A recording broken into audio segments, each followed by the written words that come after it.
Hi folks, DD Solar here. In this video, which is part 2 and a follow-up to my last video about solid-state heating elements, here's one of them here. I'm going to explain to you why this technology is so powerful and exciting and really should be on the market and should be well developed.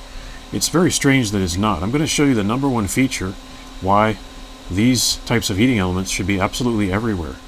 Now previously there was a comment on my last video that said basically you should just use PTC heating elements, there's no point. Well, that's not true. Believe it or not, these diodes are like a pseudo MPPT tracking system because these diodes are not resistance heating elements. These diodes are actually dropping a set amount of voltage. It is relatively fixed. I won't say it's exactly fixed, but it's pretty close. In this case, I have a single 100-watt solar panel powering these diodes. The fan is powered separately. And I'm getting 14.93 volts, 52 watts. Now this moves around a little bit. However, the difference between a resistive heating element is that this voltage here is going to be all over the place. It's going to change throughout the day. It's going to start out pretty low and it's going to go to a pretty high state and then it's going to go back down again. So you're going to have kind of like a mountain or a peak. However, diodes don't behave that way. These diodes will hold the maximum power point all day long, more or less, and they do it without any supporting electronics. To me, that's just amazing. This technology should be everywhere. Why isn't it being developed? Perhaps in the future we'll see heated appliances and space heaters that use semiconductors to produce the heat and track the maximum power point. Or maybe they'll find a more complicated way to do it, who knows. In any case, let me show you, using a diagram, what I'm talking about. I'm simply going to diagram on a paper the distinct difference between PTC heating elements, resistive heating elements, and a diode string. So I've got a sheet of paper here, and I'm going to show you why a diode junction is so much better than a standard resistive heating element. First, let's start with a standard profile. Let's make a chart. Here you would have your voltage. Let's just do the voltage. And this would be time. Okay, so I hope you can read that. Let's check the focus again. So we have a chart here, and typically with a resistive heating element, you would have your solar panels, and this is solar panel voltage. When you start in the morning, which would be right here, your voltage is going to look kind of like this.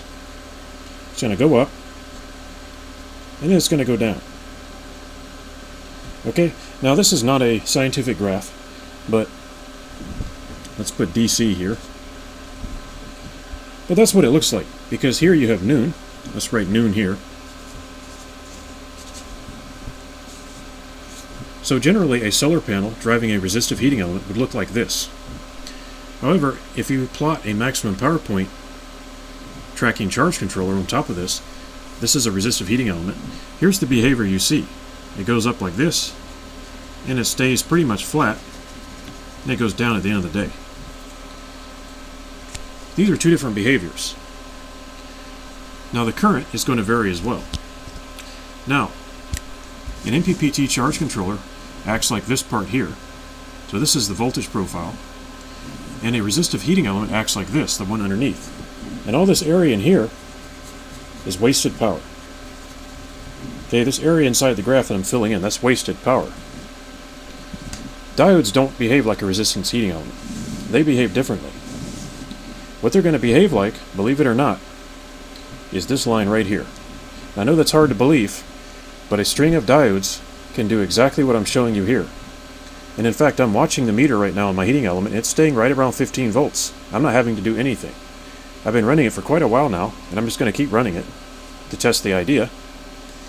So the point is that a PTC heating element or resistance heating element cannot stay with the maximum power point of the solar panel. As the day goes on, as the voltage climbs, the resistance heating element is just a linear relationship between the voltage, the current, and the resistance. There's nothing you can do about that. You can add supporting electronics. You can certainly use an MPPT DC-DC converter, but that adds cost and complexity. Now it's worth pointing out that with an MPPT charge controller or DC converter of some kind, it's kind of funny that the voltage will look like this top part here, and your current will look like this part underneath. And that's what an MPPT charge controller does. The amazing thing is that a diode, a simple string of diodes, here's some diodes that I've been using, can do exactly the same thing. It will make the exact same type of chart. The voltage will be the one on the top. It'll be nice and flat. Most of the day. Of course, in the beginning and the end of the day there are changes, but there's nothing you can do about that. It's not really a problem because you don't get much heat at the end of the day anyway. And the little peak underneath this part of the chart is going to be your current instead of the voltage. So I'm actually using this chart kind of incorrectly. Let's diagram it again. Let's diagram a solid state heating element. And again, we're going to use voltage here, DC. It's going to be the same exact idea. You're going to see the voltage climb up like this, and it'll kind of go like that, and it'll, towards the end of the day, it'll start to go down to nothing. What you're seeing here, this flat area, this is the diode dropping pretty much the same amount of voltage. Now, admittedly, it isn't exact in its dropping of voltage, but it's going to be a little slanted. It may vary a little bit, but it really isn't that bad. Compare that to a resistive heating element. It's never going to look flat like this. This flatness here looks just like what you would expect if there was an intelligent circuit regulating the voltage, but there isn't. There's just diodes. It doesn't make any sense. But these diodes drop pretty much the same amount of voltage. They are not a resistance heating element. Okay, so diodes will behave in a certain way. They'll drop about a half a volt. It might be 0.6 volts. You know, it can vary based on temperature and other factors. Whereas a resistance heating element can't do that. And that is reason number one why a resistance element is not as good as a solid-state heating element.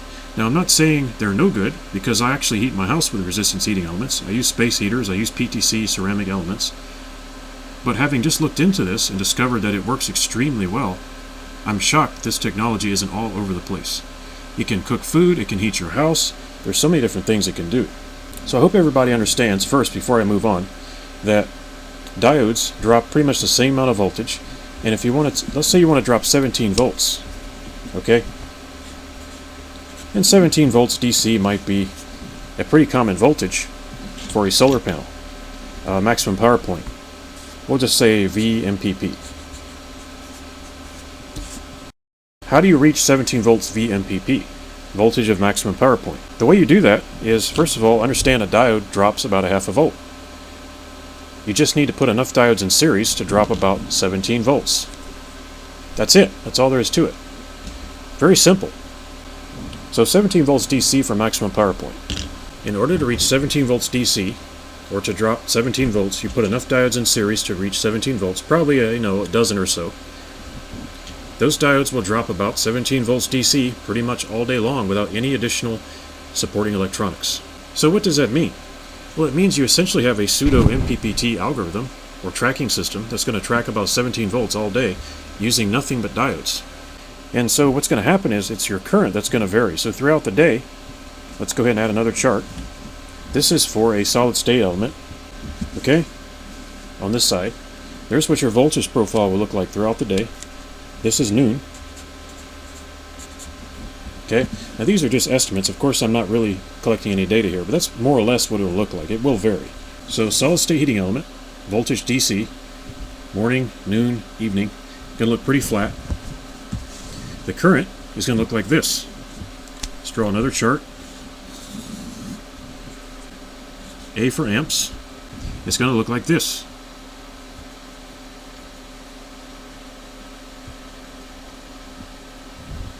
That's what it's going to look like.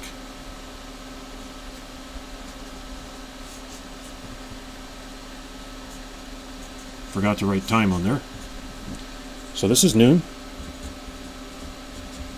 Okay, now as you know, volts times amps equals wattage, power, or heat in BTUs. You can convert it to BTUs if you want to. And this is all done with just simple diodes in a circuit in series, and that's it. There's no MPPT algorithm involved really. There's no actual microcontroller or brain or anything like that.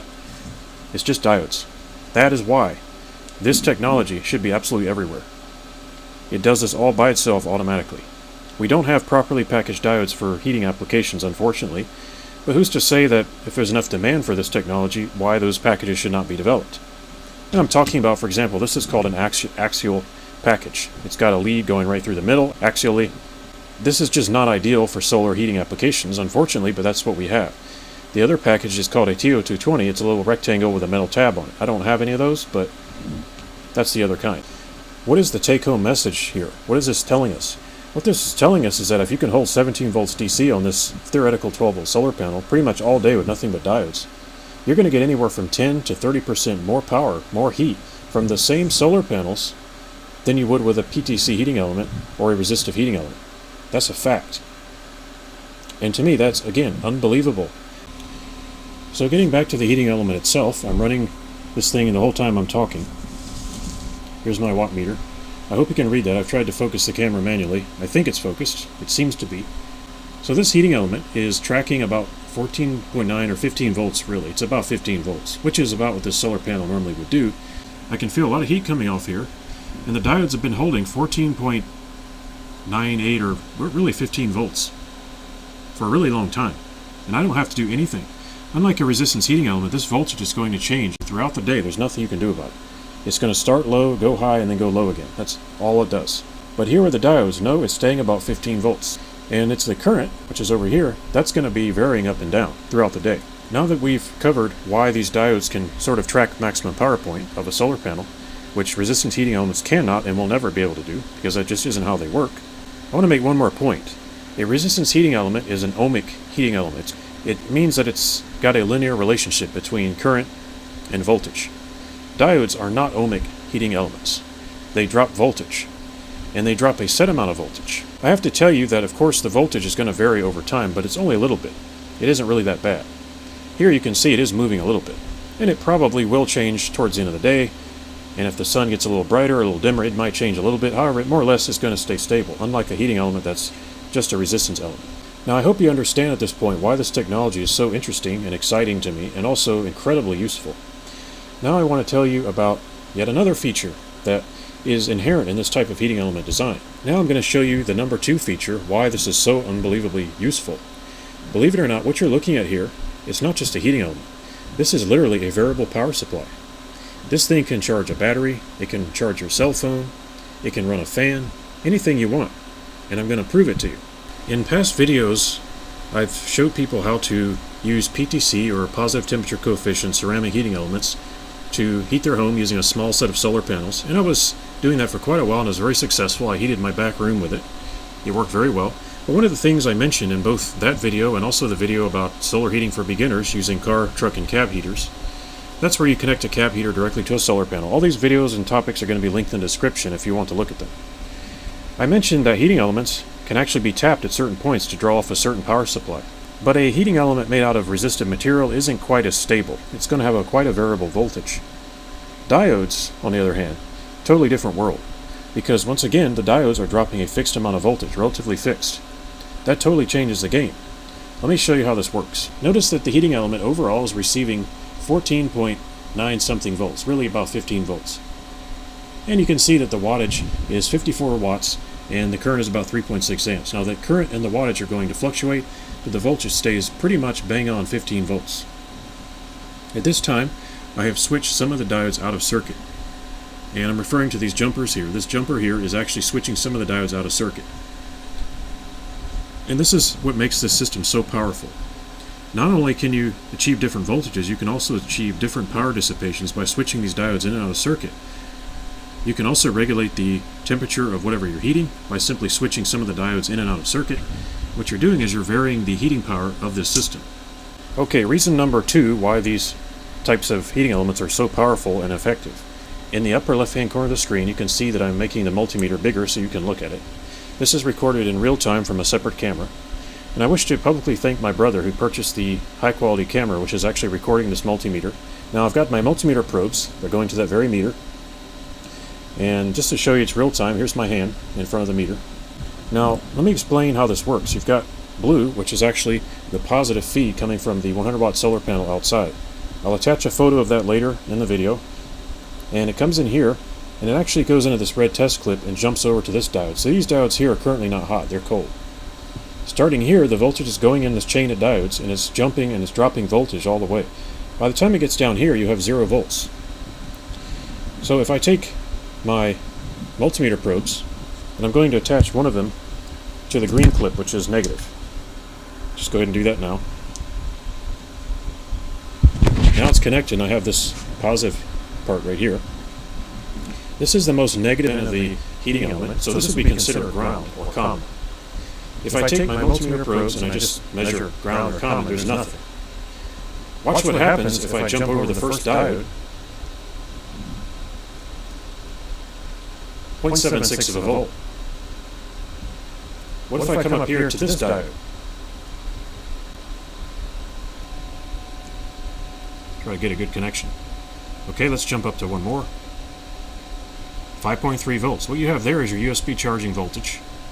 You can literally attach a USB device from here to here and charge it. And depending on the conditions, these diodes will regulate the voltage just fine. What if I wanted 12 volts from this setup? As you can see, I'm getting 14 volts. 15 volts, really. What if I want 12 volts to charge a battery? Okay, let's go farther up the diode chain. Let's try right here. 9 volts. Let's try coming down, say, to right here. There's your 12 volts. Well, let's back one diode off. There you go. There's 12.3 volts, power supply. All you got to do is connect your negative here and your positive here. You'll get 12.3 volts. Now, it's not perfectly regulated. Obviously, there can be a little bit of variation in it. But if you're just charging a battery or you need a rudimentary 12-volt power supply, you're looking at it. If you need a rudimentary 5-volt power supply, you're looking at that too. This is shocking and amazing how simple this stuff is and yet how well it works. This is essentially entry-level and basic electronics that I'm teaching here. Okay, so we've established that there's different voltages present here. And the way this works is you're dropping a certain amount of voltage, but you're creating what's essentially a voltage divider network. I'm not going to get too deep into it. I think most people don't care too much for electronics, so I'm not going to go too deep into that direction. But just understand that as the voltage flows over these diodes, it's getting lower and lower as it drops over each diode until finally you have 0 volts. If you connect anywhere in between, you can have some of that voltage before it drops, and essentially it turns into a power supply. Now, the final amazing feature of this technology is what I'm doing here with these clips. As you can see, I have one going here, and then this red wire loops around and goes here, and it's shorting out these diodes. And the reason for that is this heating element is segmented so that I can actually control how much power output I'm getting. For example, let's say I'm heating my food with this 55-watt system right here. By the way, I can feel the heat just pouring off these diodes. It's a good thing I have this fan. This fan here on the left is actually operated based on solar, turning off a different solar panel. The main feature of these clips here is the ability to regulate the power output of this heating element. So let's say that, 55 watts, I've got my hot water and I'm ready to make my coffee, but I just want to keep it warm. How would I accomplish that? Well, conventional wisdom would say go ahead and just turn the heating element off and then turn it back on and turn it back off. But I suggest a different way of doing it. Instead, what you should do is you should come down here, switch a couple more diodes into the circuit. Now you see the power just dropped to 39 watts. Or how about we come all the way down here, 23 watts. Is that not your keeping warm wattage? Isn't that going to keep your drink warm? 21 watts of heat should do the job. This heating element is so amazing because it can do 3 different things. And it's very simple to do. You just need a switch. You can use a normal switch or you can use a transistor to short out a certain number of diodes and vary the power. If I want to go back up, let's say the drink starts getting a little cold, I'll just undo what I just did. Let's try coming down here. 52, 53 watts. Okay, there's my cooking temperature. I'm back on full power. All I did, literally guys, all I did was short out some of these diodes. It's not complicated. It doesn't require a degree in electrical engineering. All I did was bypass some of these diodes and only use these. And that instantly changed the characteristics of the heating element. Okay, now I want to show you a short practical demonstration of how you can power a load using a heating element like this. I'm going to start by connecting a test clip to ground or negative. Here's the other end of it. And I'm going to take a fan. Here's a fan, just some DC fan. I'm not actually cooling anything with it. It's just a demonstration. So you can see that in the upper right hand corner, right there. Hope you can see that. And I'm going to take the ground side of the clip and I'm going to connect it to the negative part of the fan. Okay, that's been connected. Now I'm going to take my positive and I want to hook this up to a certain voltage. Before I do that, I'm going to connect the other side of the positive clip to my fan, like this. Hope you can see that. Now this goes to my fan, the positive lead in my fan. I'm making sure not to mix the polarity up, and this can be very confusing, but you always start from ground or negative. At least that's how I do it. Alright, so here's my fan. I'm getting 14.9 something volts. And somewhere on this heating element there should be the proper voltage to run my fan. Now this fan is just a 24 volt fan, it doesn't really matter, but let's say I want to run it at 12 volts. So let's take my meter. Here's the positive probe, the negative probe is already connected.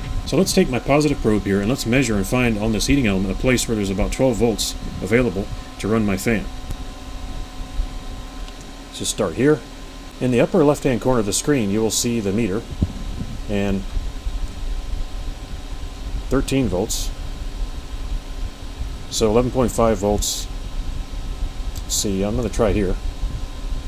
12.3 volts. So right here is 12.3 volts. So now I'm going to take my test clip, which is going to my 12 volt fan. Just check it again. 12.3 volts. I got the positive and negative correct because this is the positive side of the multimeter and it says it's positive. So, and look at that. The fan turns on.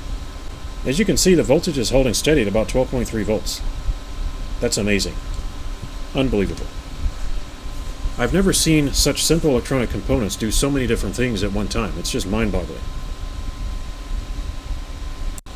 I hope this helps people understand the concept behind solid-state diode-based heating elements in solar power.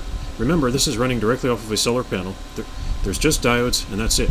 I don't have any secret tricks. There's no DC converter hiding somewhere. I assure you these wires go straight to the solar panel outside my shop. There are no tricks and games here. And I've showed you 3 powerful things you can do with just a string of diodes. Now these diodes can do more than just blow hot air. They can also cook food. My hope is that I'll have time to do that kind of research in the future. And I will most certainly post and upload any results if I have anything good to share. I hope this explanation of the different characteristics of this type of heating element helped you understand what's going on here. It's a little bit complicated at first. When you think about it, this technology starts to make a lot of sense.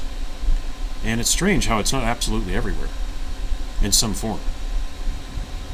The most important part of this video is actually these charts and drawings, and I would suggest if you're having difficulty understanding the concept of why diodes are superior to PTC heating elements and resistive heating elements, that you'll go back to the beginning of the video and look at where I explain these charts.